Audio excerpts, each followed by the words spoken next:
Gubernur Sulawesi Selatan Andi Sudirman Sulaiman mengganti nama Masjid 99 Kubah menjadi Masjid Kubah 99 Asmaul Husna.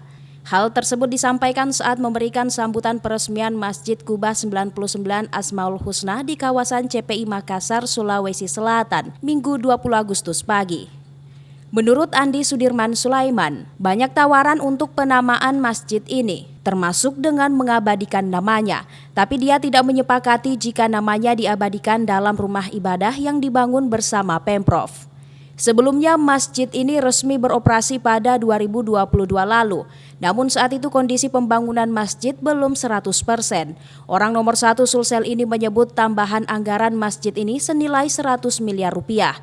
Ditegaskan 99% ASN Pemprov Sulsel menjadi pengelola dari Masjid Kubah 99 Asmaul Husna ini.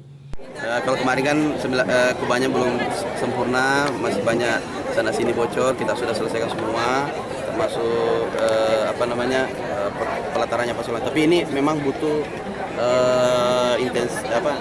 intens perawatan karena memang materialnya adalah material yang memang harus dirawat.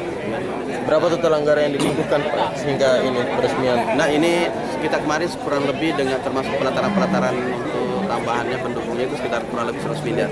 100 miliar kurang lebih. Dan ada pelataran termasuk beberapa yang kita benahi. Jalan lingkarnya belum dibangun sekarang. Sementara itu, Kadis Pengelolaan Sumber Daya Air Andi Darmawan Bintang menyebut masjid ini dibangun di era Syahrul Yassin Limpo, namun sempat terhenti saat era Nurdin Abdullah selama 1,5 tahun.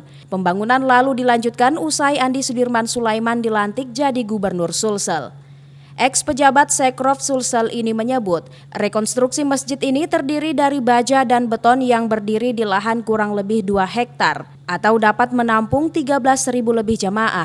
Rinciannya 3.800 jemaah laki-laki dan 1.008 untuk jemaah perempuan, sedangkan pelataran suci dapat menampung 8.000 jemaah.